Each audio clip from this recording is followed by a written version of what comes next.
It's still gearing up, and we're good. Great. Thank you so much.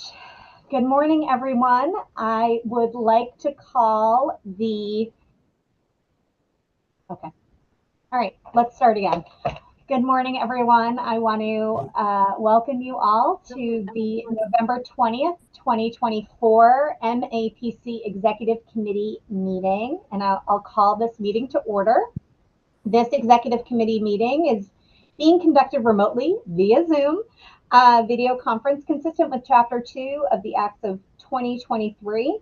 This includes an extension until March 31st, 2025, and hopefully longer, of the remote meeting provisions of former Governor Baker's Executive Order of March 12, 2020, which suspends the requirement of the open meeting law to have meetings in a publicly accessible physical location.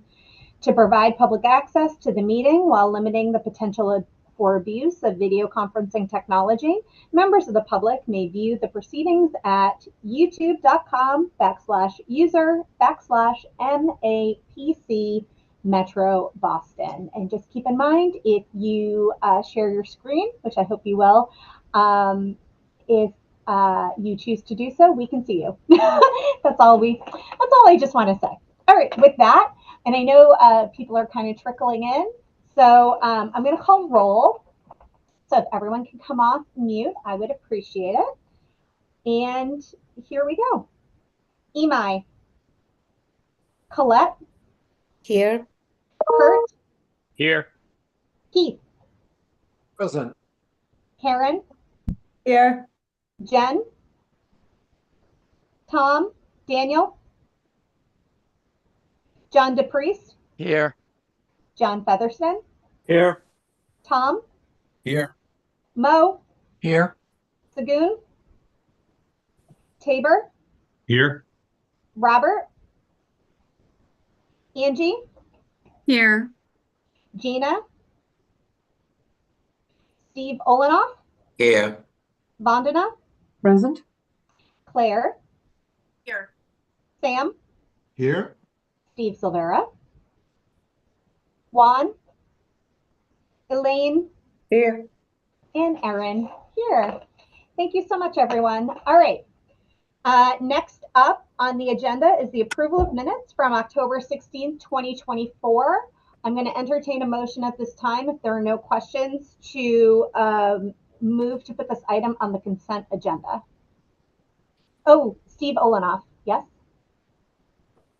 Second. Yeah, on those minutes, it didn't indicate any location for the meeting, whether it was online or whether it was hybrid.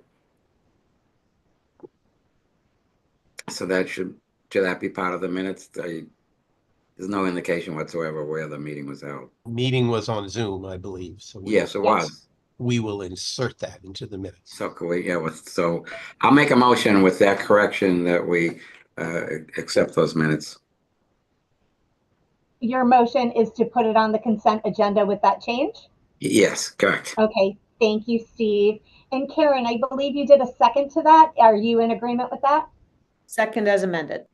Great, thank you so much, Karen. So that is now on the consent agenda. All right, next up is the treasurer's report. Treasurer Sam, take it away. Thank you, President Aaron. Hello to everybody. Sam Seidel, Treasurer. Today we are going to review the income statements from August and September of 2024. I will point out that September gets us to the first quarter of the year. And basically things are moving along well. I'll just point out what you probably have noticed, that the overhead rate is high in August and even higher in September. Our total revenue numbers are low in August and even lower percentage-wise in September. The real reason for this, some people are taking some time off, which means that we're not able to bill directly to direct labor and get our bills out, get paid back, and actually count that revenue.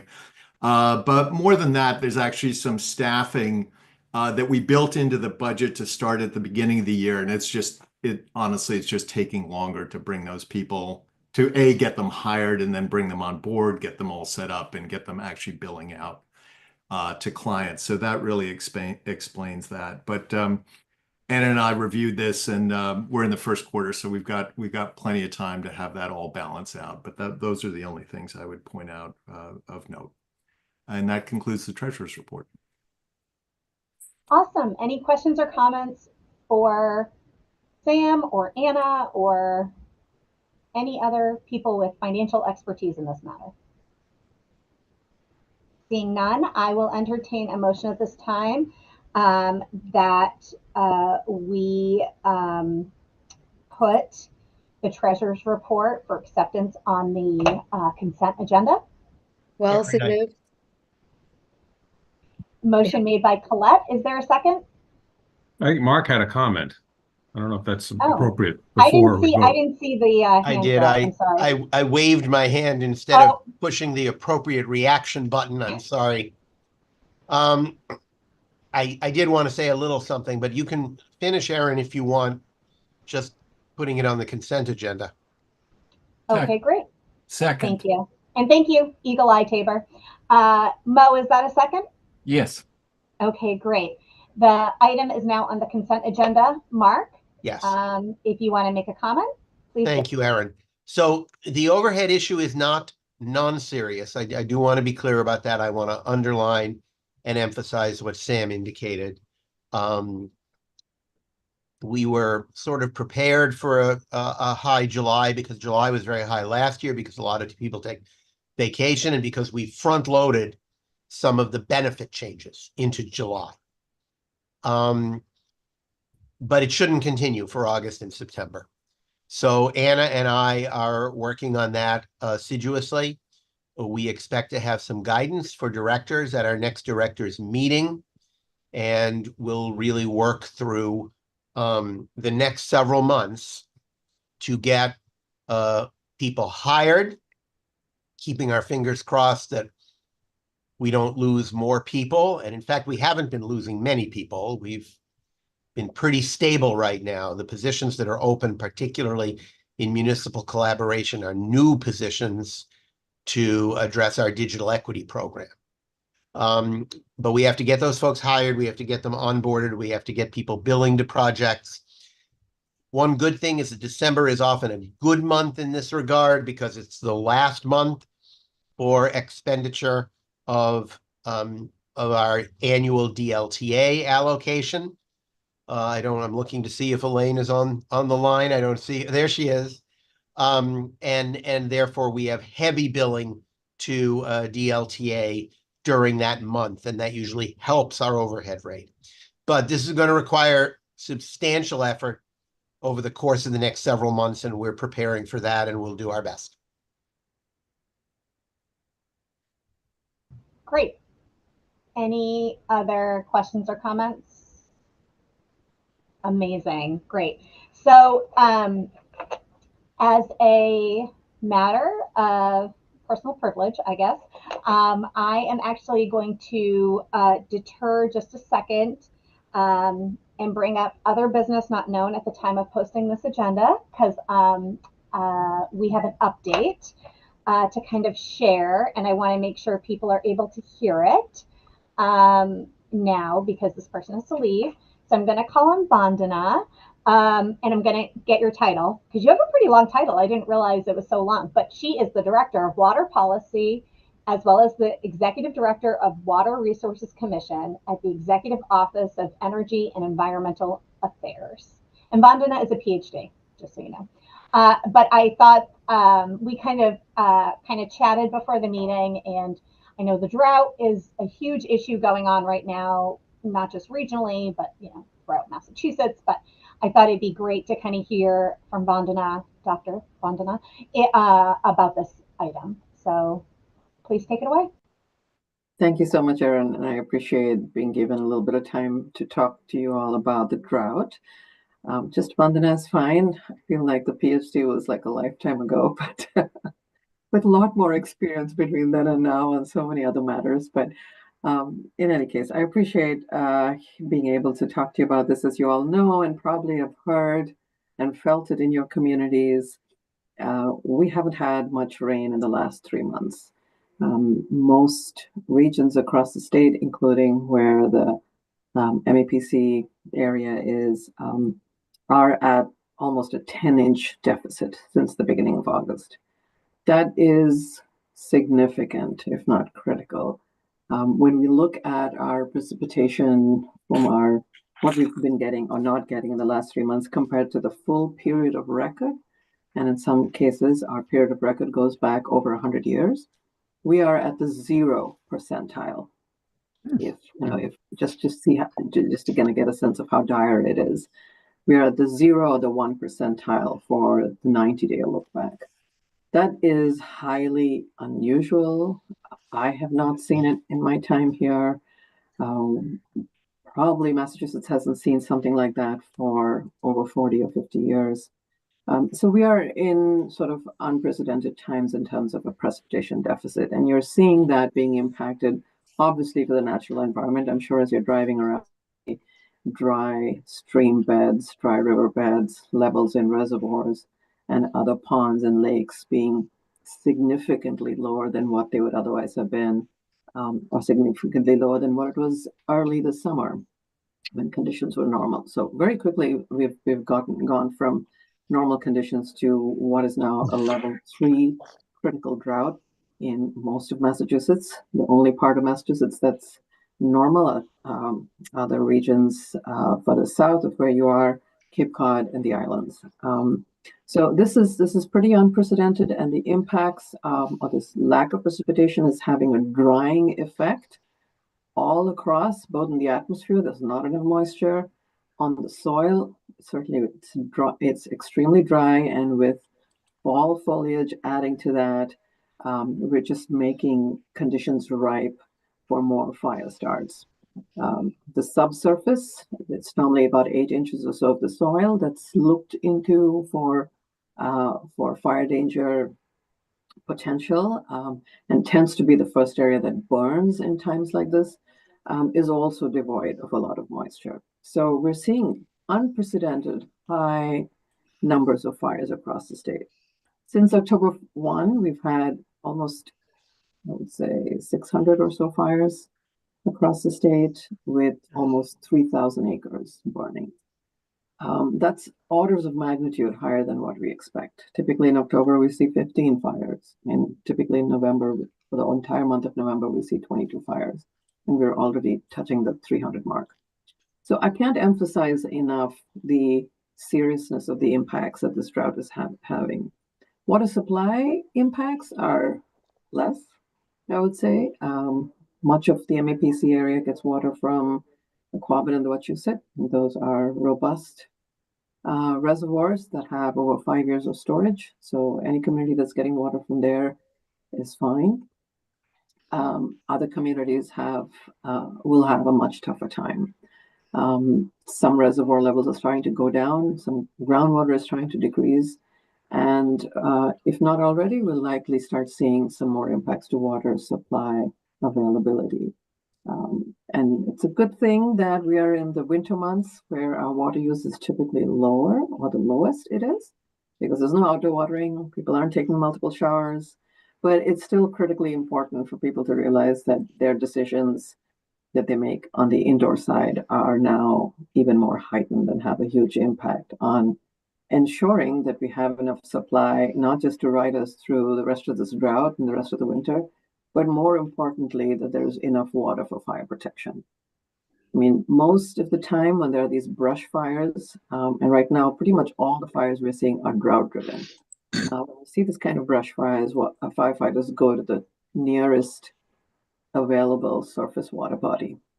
In a drought this significant, those water bodies are drying up or dry already. So they have to tap into the local potable water supply system.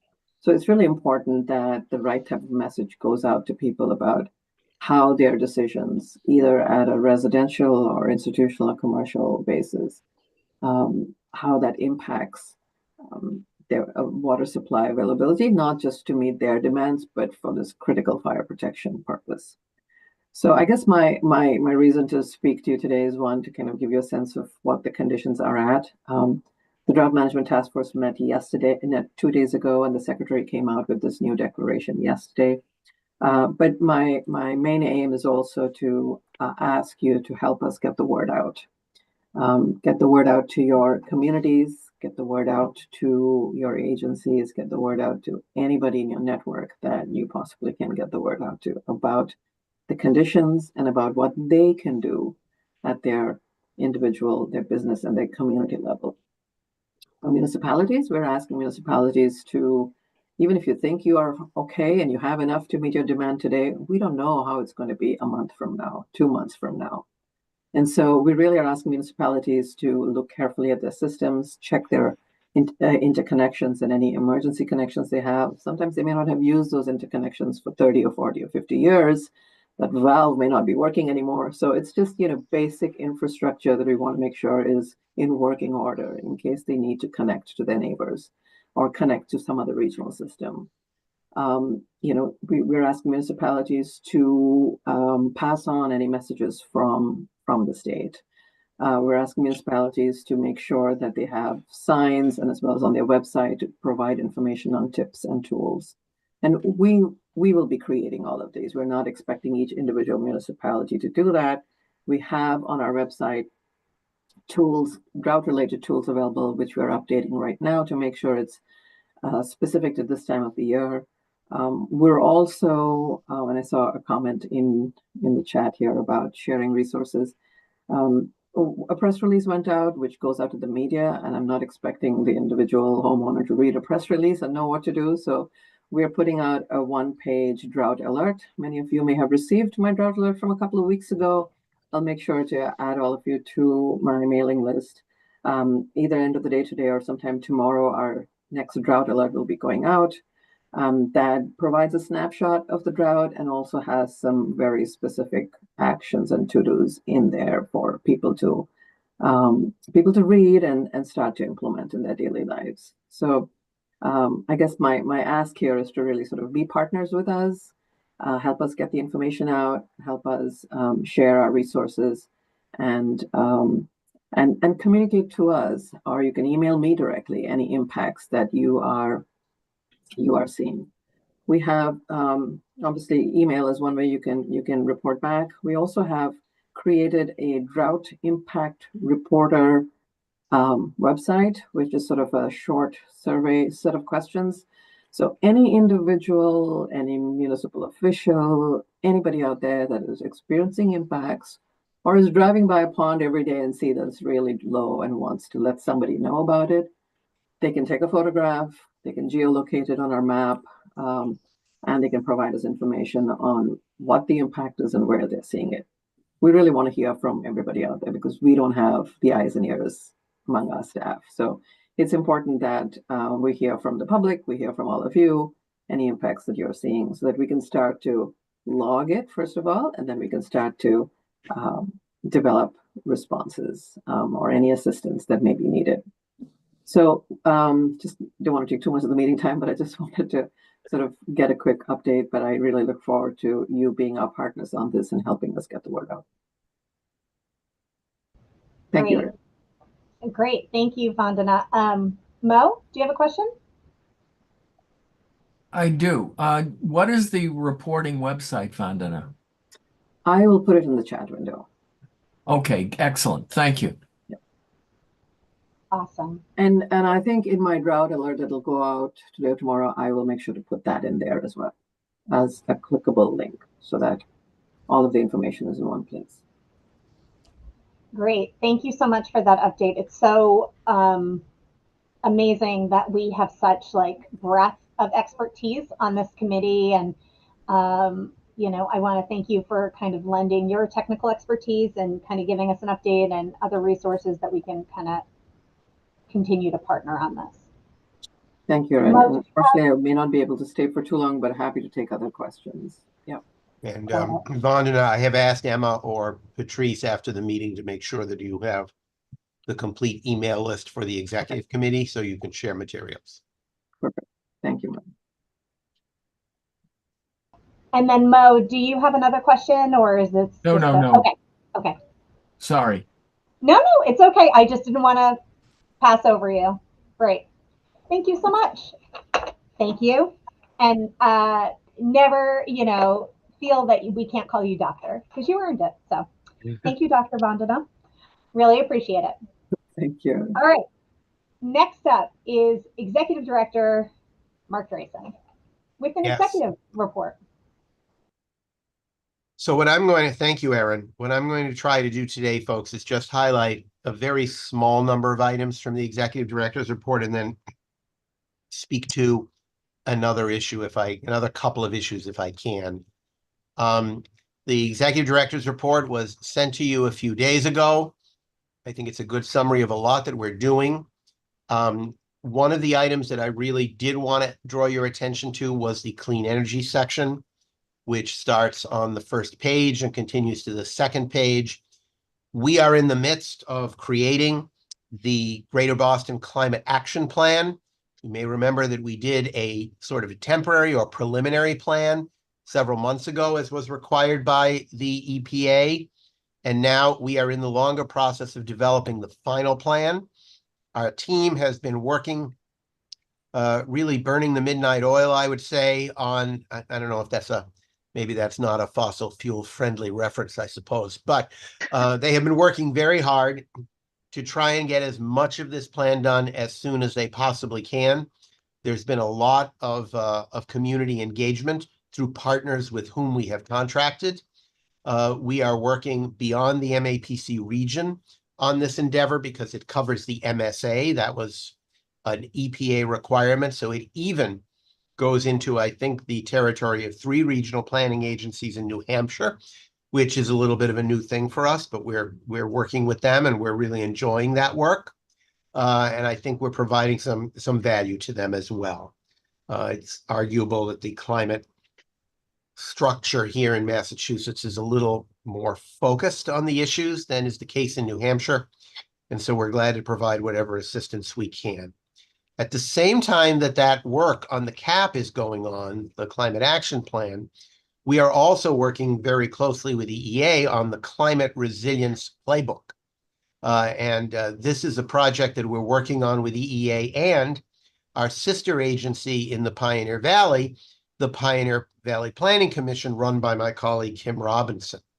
And we're trying to model a playbook that will be useful across the state on the municipal net zero playwork that we piloted here in the MAPC region. I think both of these areas indicate the tremendous amount of good work that we're doing in the climate space, both in mitigation and resilience. And I was lucky enough to participate this morning on I think it's called Resilient Mass Finance and Investment Commission, of which I am a member. Molly Shea from our Environment Department is also joining me in those meetings to try and figure out specifically ways to finance and invest in resilience activities throughout Massachusetts. It was a fascinating and very informative and detailed meeting, really a deep dive into ways in which we can try and address these resilience issues. Because at this point, we have tons of resilience plans and not necessarily the money to implement what's in the plans. So a lot of work going on in that field that I just wanted to draw your attention to. The one other item in the Executive Director's report that I wanted to report on was the good work being done by our Environment Department, Government Affairs, and others, Clean Energy, but particularly being led by Environment on the Environmental Justice Flood Vulnerability Project with EEA. This is a statewide effort. It has not been without challenge because I honestly feel that and Vandana is still on, she knows that this is the case, that we don't quite have enough resources to bring in all of the other regional planning agencies as robustly as we might like. But we are nonetheless working very hard with them, with our colleagues at EEA, and with several consultants, both in the technical space and the community engagement space, to try and update our flood vulnerability data, make it consistent, more modern, and more useful. a common framework from Pittsfield to Provincetown, if you will, and then particularly use that in ways that help support resilience efforts in environmental justice communities. And it will actually be developing a pilot process in, I think, 4 environmental justice communities throughout the state, which hopefully will be then a model for more work down the road throughout the Commonwealth. This has been a challenging project. It's not an easy one, but that's actually why I wanted to draw attention to it today, because I just feel that Martin and his team and all the other folks at MAPC have really been doing a great job to push the work forward. So I wanted to mention that. I'm going to turn from the executive director's report now to just add an item that I know is on everybody's mind and that I think requires a little bit of discussion, or maybe a prelude to a further discussion. And that is the myriad likely impacts of the incoming Trump administration on national policy and its effect on Massachusetts finances and Massachusetts policy. I want to assure members of the executive committee that we on the staff level in our various departments and also in the legal department are working very hard to try and understand, outside of all of the general impacts and concerns and worries and debates that might accompany the new administration, we are trying to understand what are the actual on-the-ground impacts that are likely to affect our communities and our projects. We have been lucky to receive, honestly, more than our fair share of federal project funding through competitive applications, including the wonderful congestion relief application or grant now that Julia Wallace is going to discuss with all of you in a few minutes. We have been working hard to make sure that as many of these projects as possible are under contract before the change in the administration, that we have clear work products that are underway and approved by federal agencies to move the projects along and to address any possible risks or changes that might come down from the new administration. I do want people to look at this in a clear-eyed manner. There is no contract that we sign with the federal government that does not have an opt-out clause for the federal government without cause. I just want to be clear about that. I know there is a perspective that if you have a contract signed, you're all set. I think in most cases that is true, but it is not necessarily true. And while I think it will take a while, would take a while for any administration to determine its perspective, not only its perspective on existing work out in the field, but to devise mechanisms for addressing that and bringing into play the perspectives of the new administration. I think that in certain areas it will happen faster than others. Climate is likely to be one of those, and there may be others as well. We are working very hard with our cities and towns. We have a meeting scheduled with the Metro Mayors Coalition this afternoon, I think at 3 o'clock, to discuss these issues. We're working very hard and in depth with our colleagues at the state agencies and in the legislature to try and understand what some of the impacts might be, to be prepared to address them when and where appropriate, and to do so in ways that protect and defend and serve the residents of our region, some of whom may not be all that affected and others of whom may be deeply affected. This is a complicated and difficult situation. It is different than the situation we faced in 2016, 2017 for a number of reasons, most of which I think you are familiar with. It can't be seen as simply a replay of that situation. I think that the new administration comes into office with greater certainty about policies they wish to change and programs they wish to end. And as people often say, perhaps in a more emotional way than I am being, because I'm trying to be not very emotional here today. Generally speaking, I think when public officials say things, you should believe them. And that's the circumstance that we're dealing with here. We may have a few areas where this agency agrees with the new administration, and we are likely to have many areas where we do not. And I think it is important for us to figure out appropriate ways to have those debates and differences, and to address them always with the interests of our residents in mind. I am thinking, Lizzie and I are thinking of scheduling an opportunity for council members and chief elected officials or chief appointed officials, mayors or town managers, to participate in a Zoom discussion about the new administration and ways in which the impact on the region might be appropriately managed. We realize in calling such a group together that not everybody has the same opinions, and not everybody has the same opinions about every issue. They may have generally the same opinions, but they may have differences on a transportation issue or the immigration issue or any one of a number of other issues. But I think we have to remember that a longstanding role of MAPC, and something to which we are very committed, is to bring people together across their differences to figure out how we can serve the people who live and work in the region. And that doesn't usually involve staying in our bubble. It usually involves getting people around the table who come from different bubbles, if you will. And we're going to I feel like we're sort of piloting that with the Metro Mayors Coalition conversation today. I expect very strong attendance from the mayors at that discussion.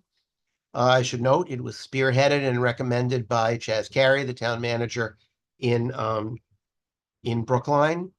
And then I think we're going to figure out ways to broaden it to other folks in the region.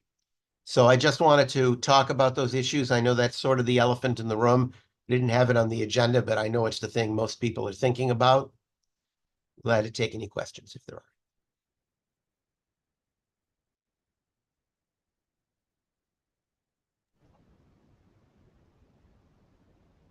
Thank you, Mark. I don't know where your video. Oh, there's your video. Sorry, I had to turn the light on. Excuse me. Oh, any questions for Mark? Or comments? Or comments?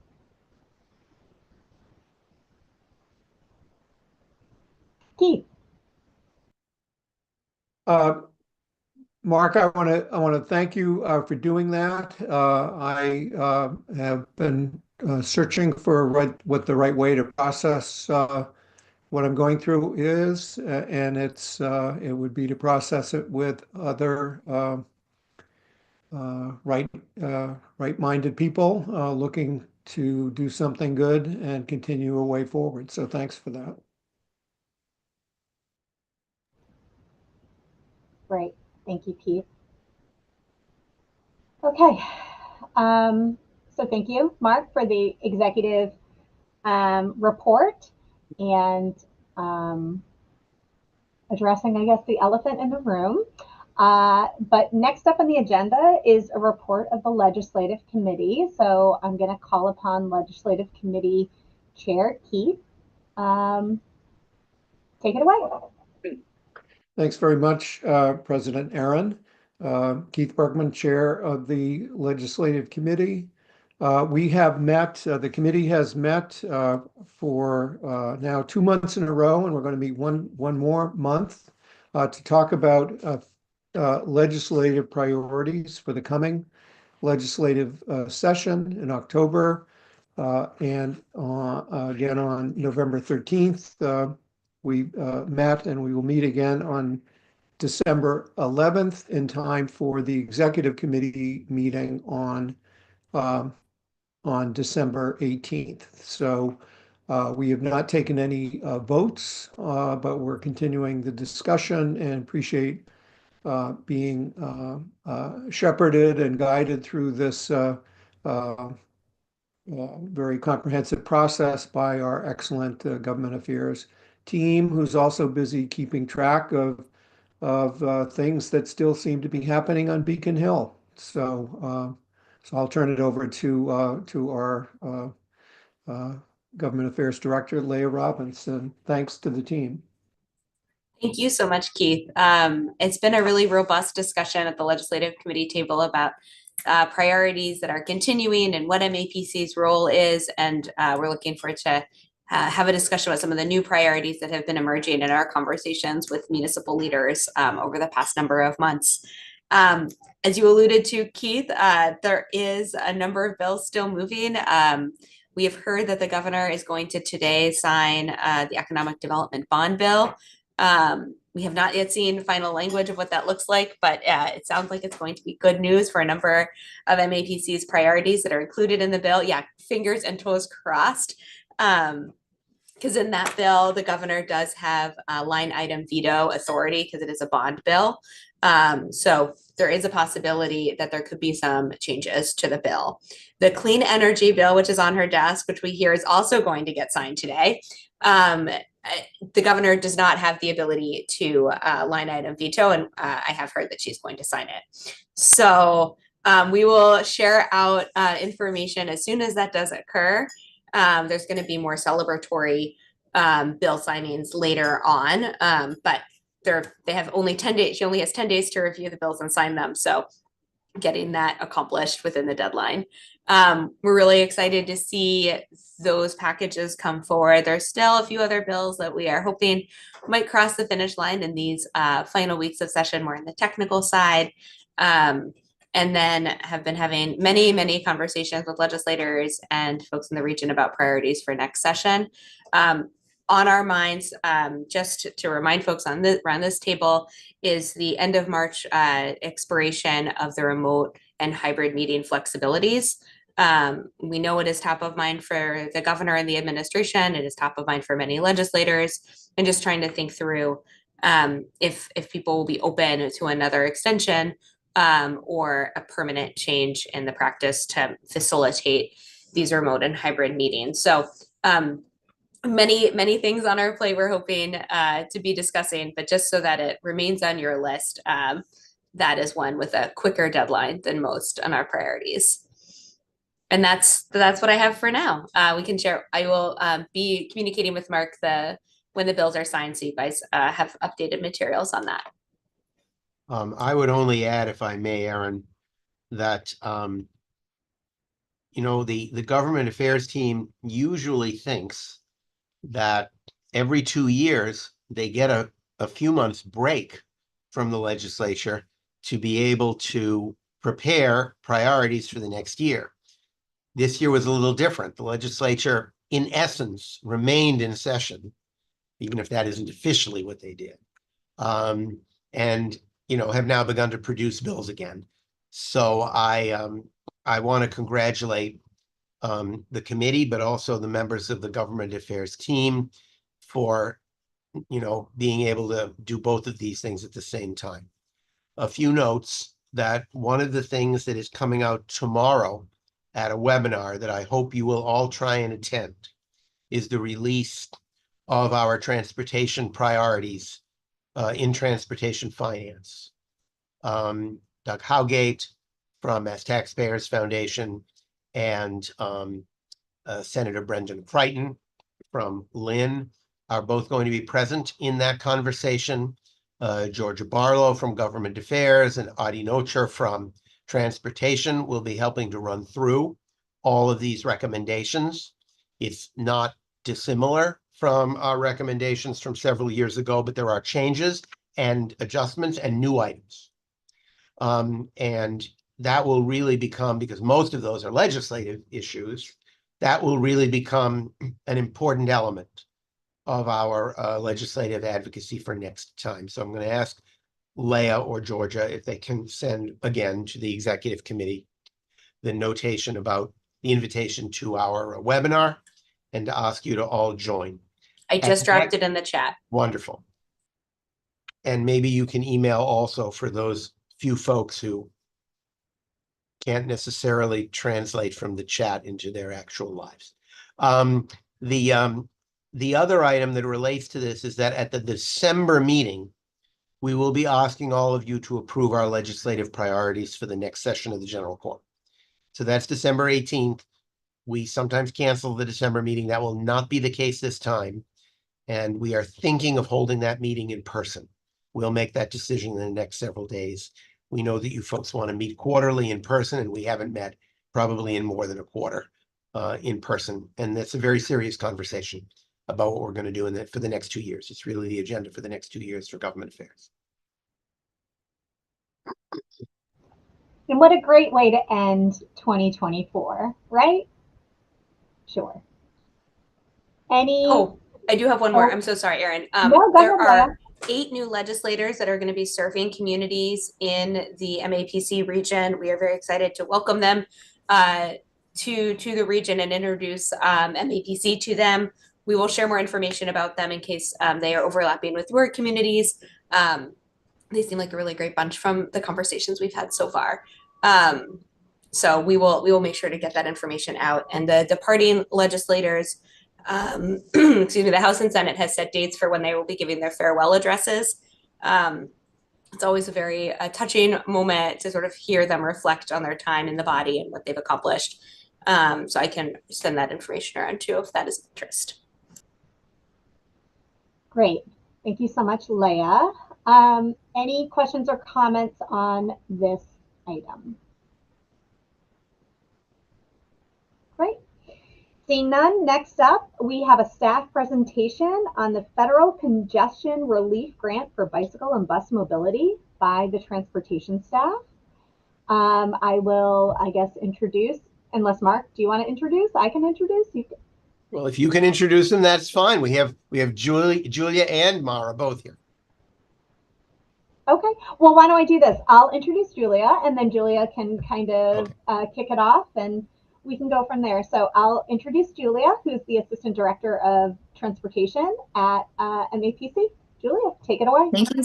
Thanks so much, Erin, and thanks, Mark. Thanks, everyone, for having us today. It's my first executive committee meeting. I recognize some faces, but some not. So good morning, good afternoon. Nice to meet you. I'm Julia Wallers. I keep saying I'm new to MAPC, but I'm not. It's been like a year and a half now.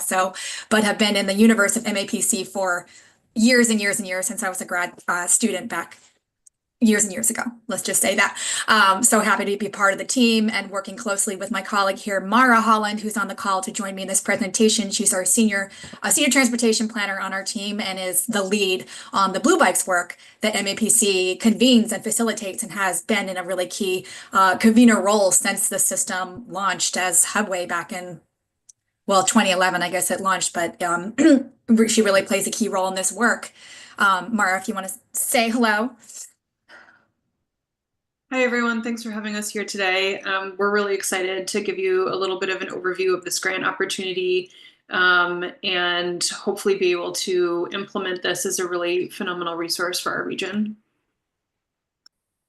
Yeah, and Mara wasn't on for the part of the meeting that I was listening in on the harsh reality of the incoming Trump administration and what that might mean for federal contracts and grants like this. And the truth is we don't know, but for the time being, this was really exciting news, and I'm really proud of our team and everyone, including our partners at City of Boston, who were instrumental in putting this application together, and just so thrilled that we got the opportunity. And I sincerely hope that we get to put it into action next year. So I will go ahead and share my share my screen. I have some slides. You have permission to are you a co-host? Yes. Okay. I think so. Oh, and that would be my email as I was sharing the information with Mara. Okay, everyone see my screen? Okay. All right, so this is a presentation about our award of a grant from the Federal Highway Administration's Congestion Relief Grant Program, which was new.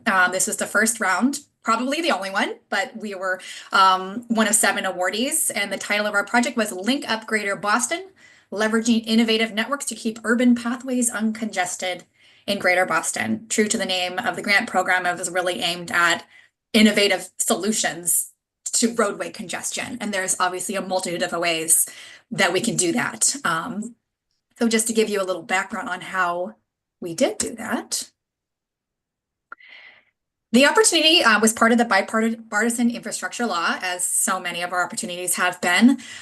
We actually saw this the NOFO come out early last year, and we were in the process of working with Mass DOT on creating a ongoing funding mechanism for the Blue Bikes bike share system as we continue to evolve that as a form of public transit, regional transit, rather than sort of like these isolated little bike programs, and sort of getting the state, which we understand shares our view that bike share is more than a bike share system, it's really regional transit. So we've been in discussions with MassDOT about how to come up with a partnership to have ongoing sustainable funding for the program, namely for operating. And then this grant program came up, and actually at MassDOT's suggestion, they kind of urged us to go for it. And we kind of thought, what are the odds of this? You know, we first read it and it sort of sounded like a way to do dynamic roadway pricing, gantries, technology. That's not really what this is. But you know what? In transportation, everything is interconnected. And we thought, you know what?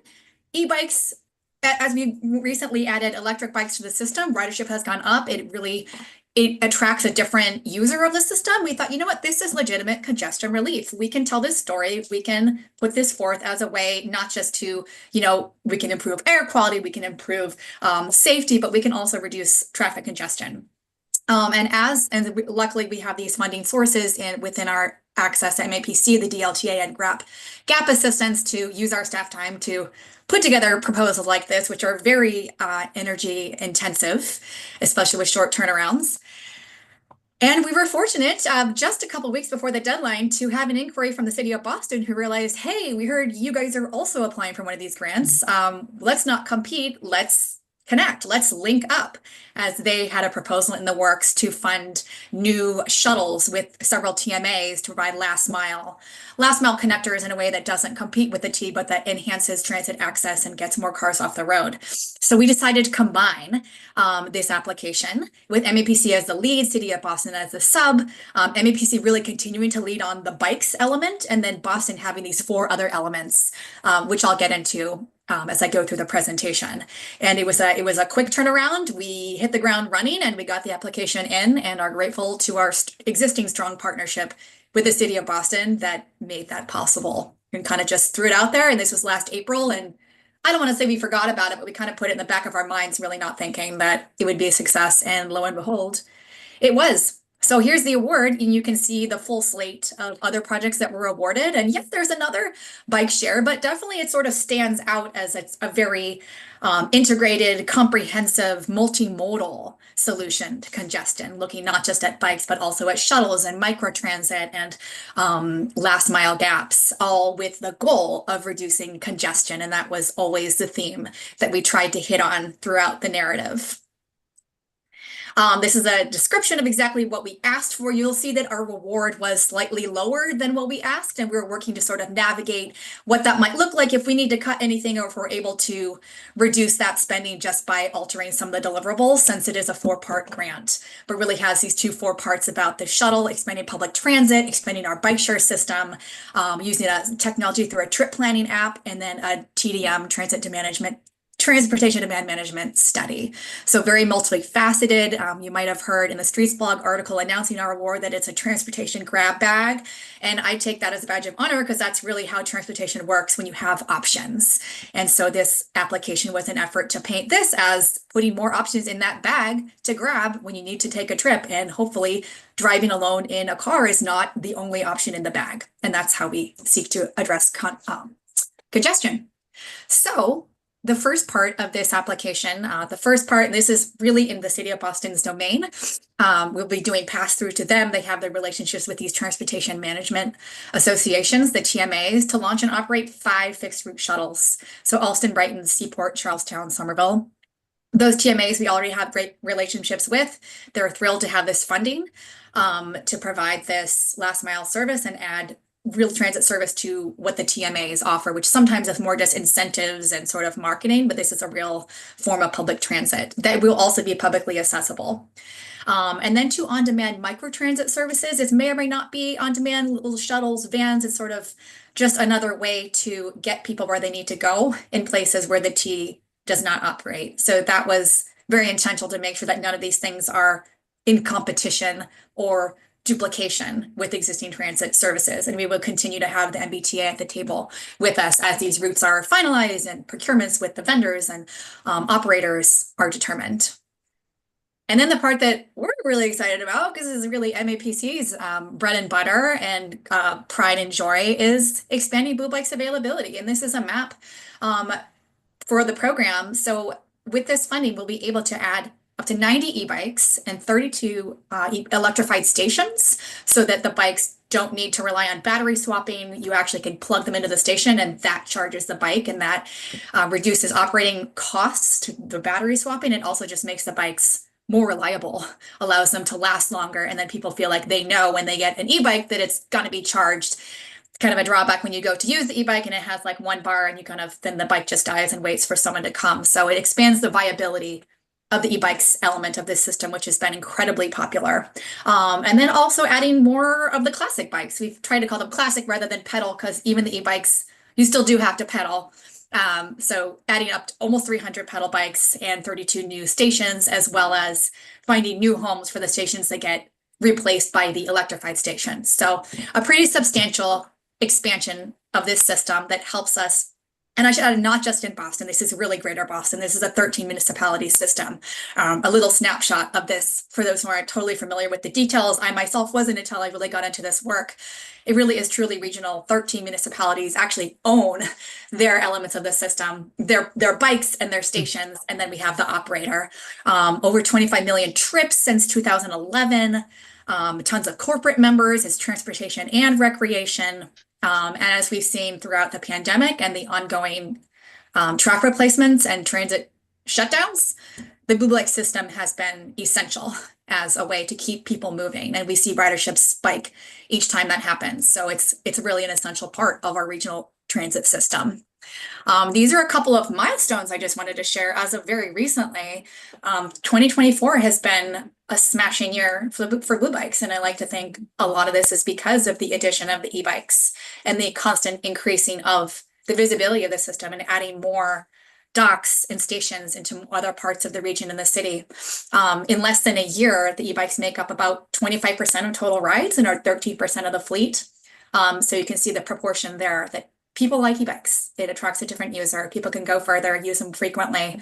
And you can see that 2024 is on target to be the highest ridership year yet. I'll stop there and let Mara chime in if she wants to add anything about this e-bikes portion of the proposal, or sorry, bike share portion.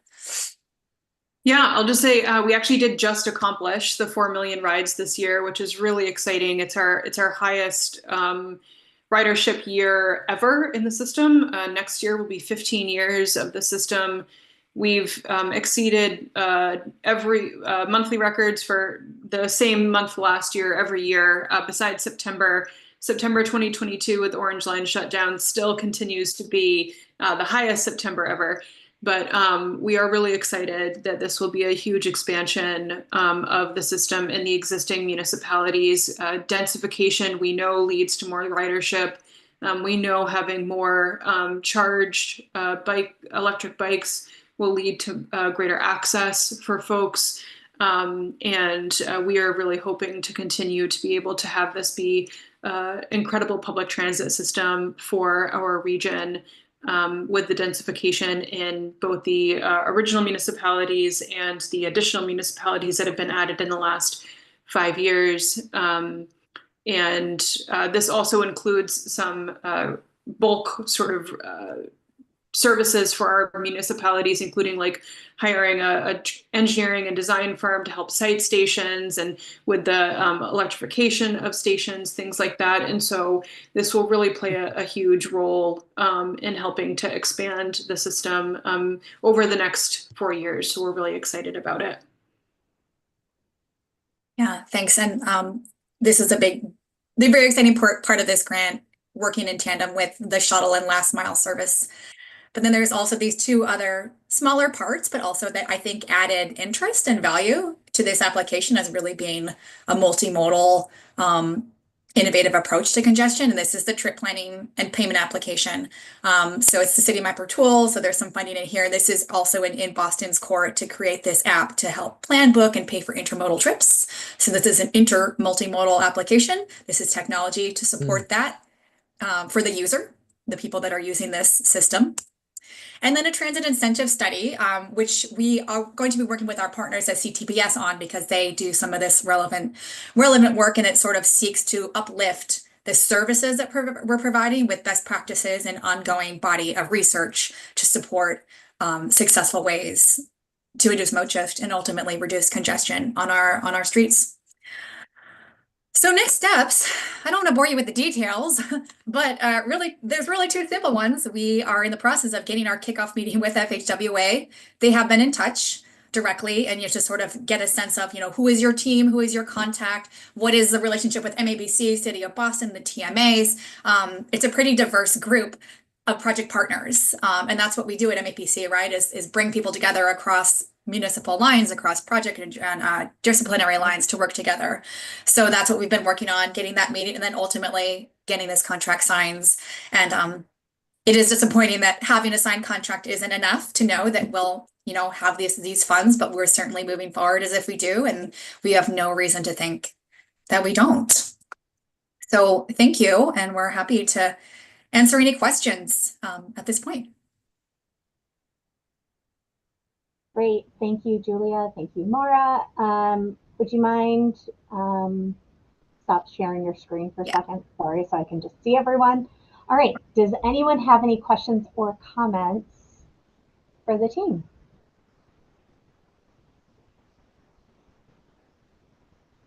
Imai.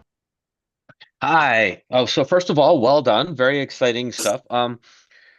Do you folks have any estimate about what, the avoided carbon cost of the system is? Of the bike share system? Yeah. And I wouldn't say we've run those numbers at this point in time, and obviously that changes as we continue to expand, and also as we look at the impact of the introduction of e-bikes, because the use of those bikes tend to replace vehicle trips. And sorry, that's something I meant to emphasize. And we did include that in our application, that when there are e-bikes, we did a survey of users, and people are more likely to say that if they rode an e-bike, it was instead of either driving their own car or doing a Lyft or an Uber. So getting people out of vehicles one way or another that we can assume are gas powered for the most part at this time has a substantial impact on decrease of emissions. But I don't think we have that figure at this point in time. Although we not have that figure, Mara? I don't know. It's a little bit difficult to tell when we don't know what the alternative mode always is for folks. Sometimes, if there's a MBTA shutdown, which there's been a lot this year, like folks would have taken an MBTA, so it's hard to kind of judge that. I think there might be some work that we could do kind of at a high level to get that estimate. I will say that bike share is the only 24/7 public transit system in our region. And so that really plays a huge role in access for folks, especially all of those folks in our region that work third shift, who may have driven downtown or may have used an Uber or Lyft to get home at night. And so I think overnight, it probably has like the biggest impact on, or a really large impact on emissions, but also during the day, biking is, in my experience, the fastest way to get around the region. And so I think that's a really phenomenal way for folks to have to transition out of single occupancy vehicles. But we could do a little digging to figure out if there's a way that we can figure that out from a data perspective. Yeah, it is hard because of the amount of people that are like, are we taking trips away from transit? Would they have walked? Would they have ridden their own bike? The e-bike element is the one that, like, there is statistical and survey evidence that people said, yeah, I was going to drive or get an Uber, but now that there's an e-bike, I'll do that because I'm not going to get sweaty and I can wear what I'm wearing and it's going to be really fast and I know exactly how long it's going to take. Whereas even if you get, you know, a ride share, a TNC ride, you could hit traffic and things could happen. But with the e-bike, it's pretty reliable and pretty quick. So it does have a more substantial impact on mode shift that we can draw on at this point. Thank you. Thank you. Good info. Great. Thanks, Imai. Colette. So this was a great presentation. It was really interesting. This isn't particularly about this particular study, but I wonder if in the future, if there's an opportunity to do something to assess when does it make sense for a blue bike program in terms of smaller municipalities. So once you get outside a certain density, when does it make sense to think about this, and when do you just not think about it? And maybe you already have that, but we've always had a lot of interest from transit advocates in our town for blue bike systems, and we haven't had the bandwidth to kind of take it up yet. But now that we do have resources to take that up, is it even a starter for a town of 29,000 people or something like that? But that's a sort of comment on the side. Yeah, it's a good question. I think it's something that we've been talking about a lot lately and doing some data analysis around. The way that our blue bike system works is that it definitely works best in high density areas. Through the analysis that we've done, I think there's roughly 5 municipalities outside of the existing system that could even really possibly support bike share. The way that the current system is set up right now, contractually, it is very expensive for any additional municipalities to join. It's about little under $250,000 to get started for capital funds, and then there's monthly operating funds as well. And I'd be happy to talk to anyone more in depth about those numbers, but we do have a lot of folks that reach out to us, and I have a lot of conversations with smaller municipalities who are interested in bike share services, and it doesn't always make sense for this particular system. I think one thing that I like to ask folks is kind of what is the problem that you're looking to solve, and if there's other ways that we can address that. For example, if you want more people biking, a lot of our smaller municipalities have limited bike infrastructure, and that's really a foundation for getting more people to bike. And then thinking about if maybe a bike rental resource like Acton and some of the municipalities directly around there have a bike rental program that they are working on, and they just received funds, I think, through Shared Streets and Spaces to enhance that as well. And so there are some other options, I think. And so I often talk to folks kind of about what's the goal we're looking to solve, and I'd be happy to talk further with folks about bike share or biking in your community, because I think it's really important for us to continue to enhance the ability for folks to get around in varied ways in all of our communities. Yeah, and finding ways to make the operations of these systems more feasible for smaller municipalities is a priority, and part of the reason we've been trying to seek, statewide funding, ongoing public funding, just the way we fund transit. Because right now it's unaffordable for a lot of communities to join the system, and for even some of them who are in the system. So having these funds really help the viability of the system itself, existing and future. Mo? Yeah, several years ago, Needham did an experiment with Lime bikes. I think that was part of the MAPC effort. And for us, we couldn't get the ridership. I think over time, as the Blue Bike network expands, it may become more feasible for communities like us, which are near the core part of the program. But when we tried it, we just couldn't sustain it.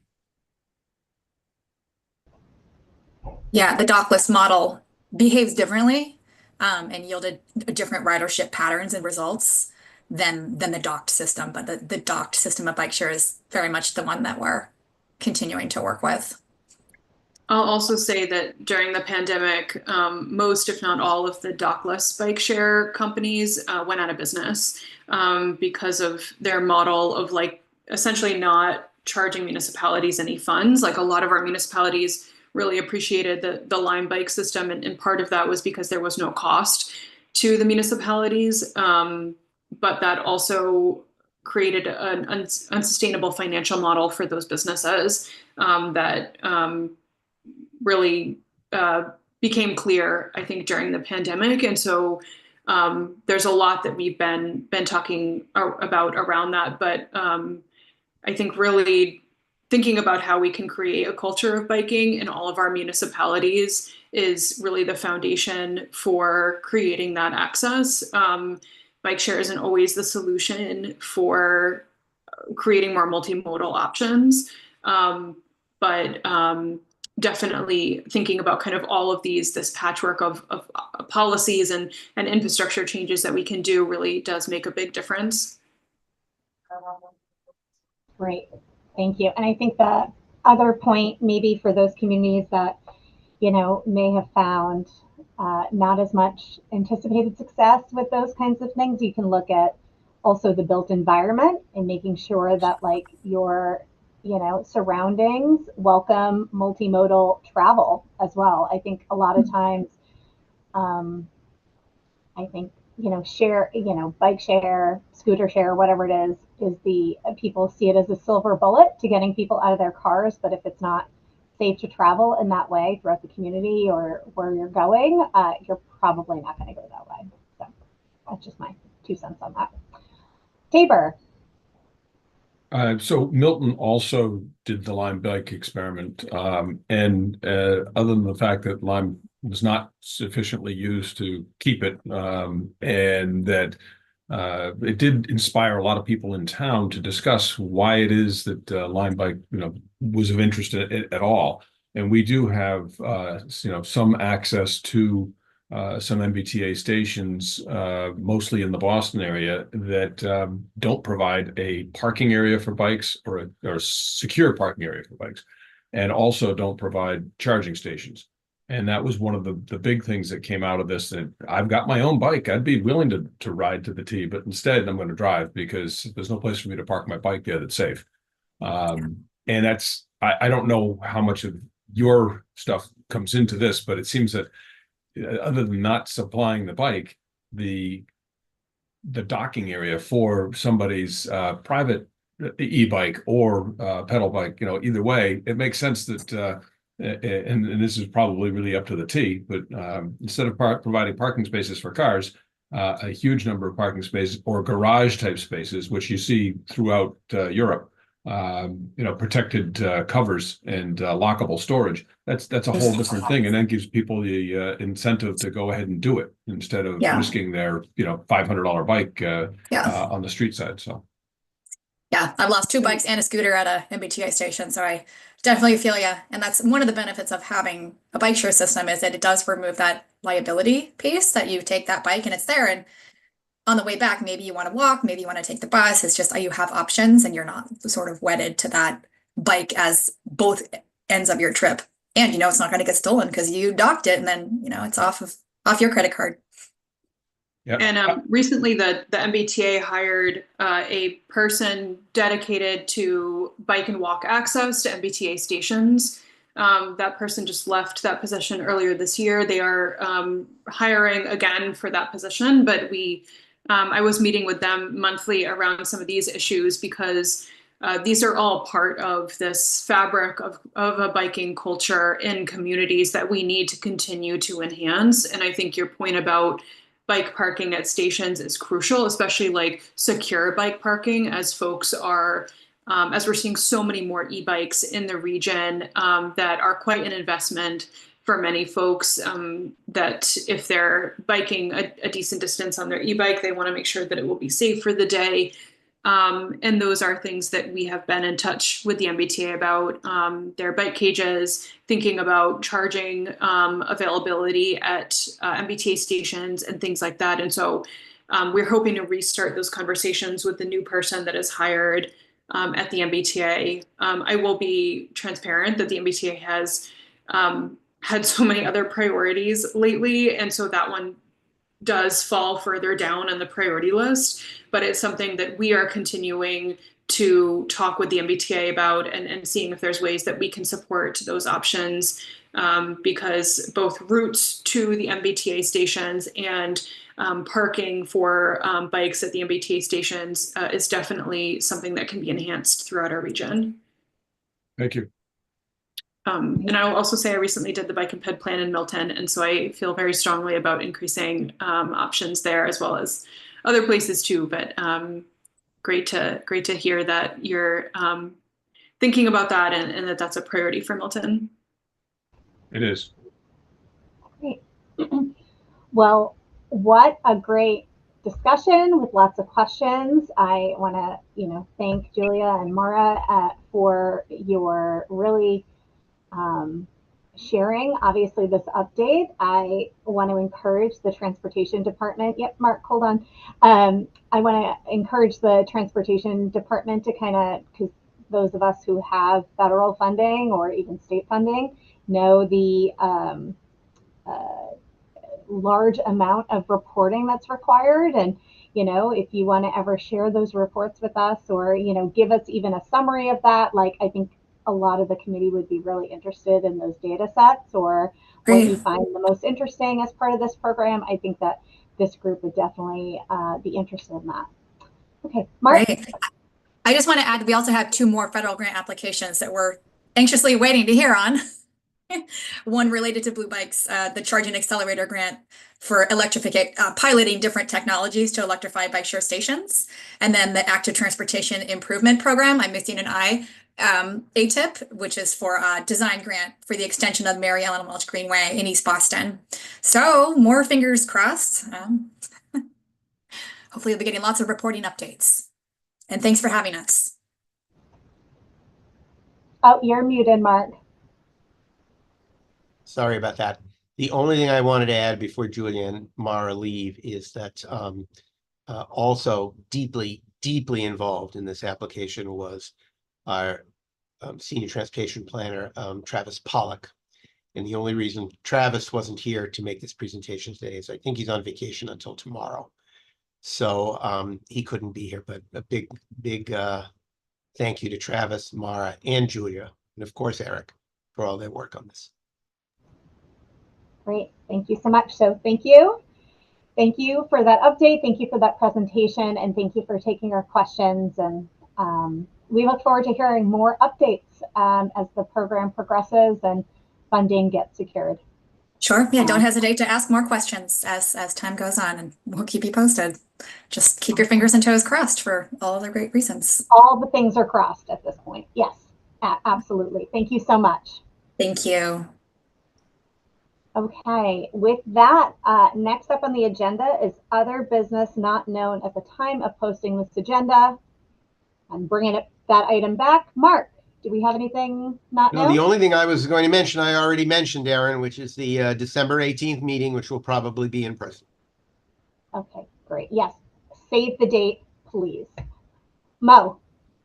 This may be of interest to other people in the meeting. Needham passed definitively a fairly aggressive MBTA zoning plan through its town meeting. Some members of the public who are members of town meeting were not happy with that, and they mounted a referendum campaign. We're now counting signatures. It is quite possible that they have enough signatures to have the town have to have a referendum. So many of us are worried about that, 1, and 2, the referendum doesn't come without cost. So it was pretty depressing to see this happen because they were able to use a lot of disinformation to get people to sign petitions. And you can get people to sign petitions if you confront them, and they did that. So be wary if you get into that situation. I think we would have been better served if we had organized an anti-sign the petition campaign, but now we'll have to work on getting out the vote. Well, I'm sorry you have to go through that. Go ahead, Tabor. I'm sorry you have to go through that, Mo. Yeah. It's not pretty. No, not pretty.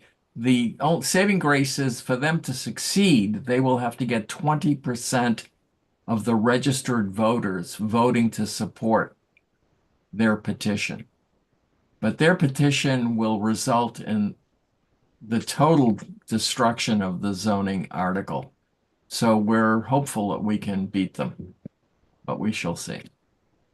Well, I was hoping that was going to be a little, you started off much more positive and then we took a left, but I hope things continue to turn positive back again for you, Mo, and the rest of Needham. Colette? So this is sort of slightly connected to what Mo has said, and just touching on this disinformation or the misinformation that can happen, and it has happened to a couple of articles at our town meeting most recently. Everyone is suffering from the lack of local media, and there has been some real gains, I think, recently in artificial intelligence, and I can't remember which town it is that is using, I think it's Melrose, artificial intelligence to have a condensed, it's a podcast. It sounds like it was reported in the Commonwealth Beacon. It sounds like a gentleman and a lady from the town just talking to each other saying, hey, did you hear what happened at planning last night? No. Oh, there's a large house going up here, or there's this type of zoning going on there. And it's a totally different way for residents to digest what's happening in local town government, but it's driven by AI, so it's not resource intensive. We're certainly playing with artificial intelligence in Wellesley on different fronts to help us with different things, but I was wondering if MAPC at any point is going to do any work to study AI to help us distill all the work that we do.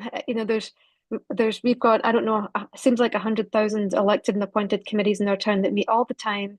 The agendas are short, the meetings are long. How do we get something out to people in a readable fashion that, it's government reporting on government, but we've not got resources for it, but AI can help. And I'm wondering if that's on your work plan.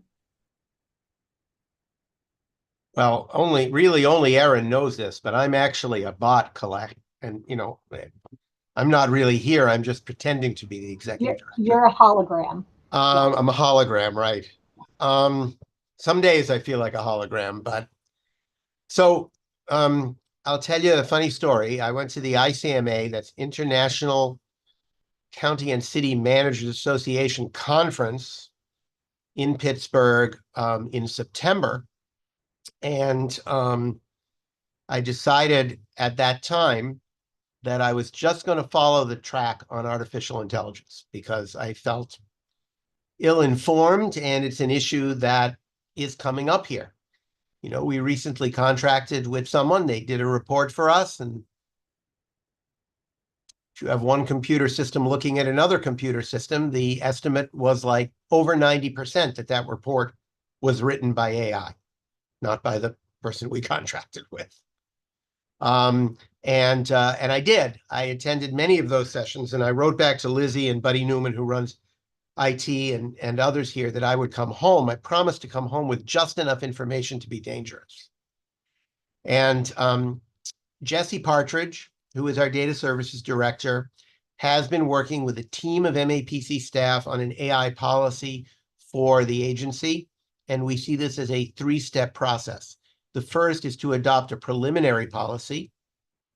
The second and third may happen simultaneously, is to try and come to a more permanent policy for MAPC. Of course, it will always be adjustable. These policies will have to deal with not only our own use of artificial intelligence, but the use of artificial intelligence by folks that we work with and that we sometimes pay to do work. And it already covers in the preliminary draft that I've been reviewing with Lizzie and Jesse and Buddy. It already covers issues like, when can staff use it? How can they use it? How do they disclose that they're using it? How do we make sure things are properly cited so that we are protected legally? What language do we put in our contracts with other parties? And because so many of these things also relate to the work of individual municipalities, the third step is to begin to provide technical assistance and support to our communities about how to live in the AI world. I wouldn't even say deal with AI. I would say live in the AI world, because we're already there. We don't have all the answers, but those are some things that we're working on. I would love to convene even just a sort of an ad hoc session with interested municipal officials. I bet it will be snowed under if we send this invitation out. To just sort of surface the questions and the issues. Because as one person said to me at the conference, and I think it's true, and I hope no one will see this as insulting to the people in our municipalities, but usually when you talk to folks in municipalities about what would you like to do to help with your technology, the answer you get back is, we really need some time and staff and money to update our website. And that's true, and it would be good, and it's about 18 steps behind where we actually are today. Every city and town is already receiving reports, information, statistics, news reports in some cases, that is generated by AI. That is already happening, and we often don't know. So please stay tuned. Colette, your suggestion is a bit of a kick in the pants to me to get going on the portion of that that relates to our communities. I'm happy to serve, Mark. Right. Yeah, great kick in the hologram. Thank you, Colette. All right, is there? See, AI won't give you this kind of personality. I hope not, anyway. So I get to keep this seat for a little bit longer. All right, is there anything else not known at the time of the posting, Mark? Okay, good.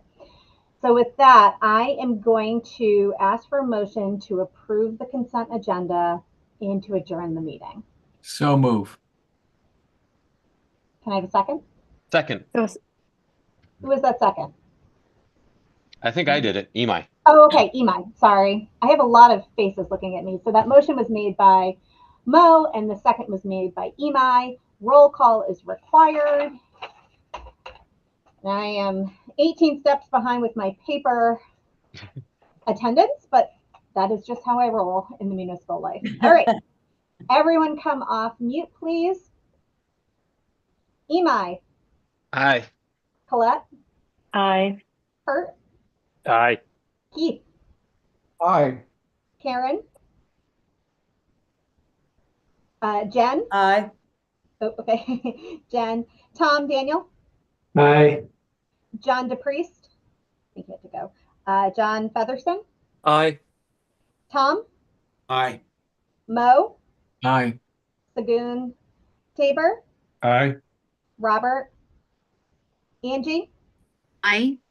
Gina. Steve Olenoff. Aye. Vandana. Claire. Aye. Sam. Aye.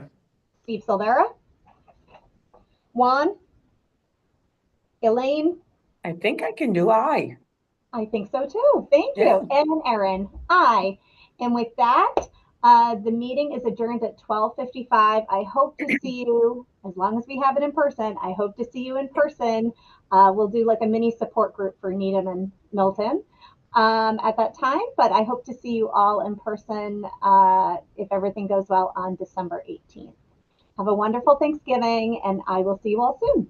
For what it's worth, there is a new setting that will allow the speaker's sound to come from their image on the screen.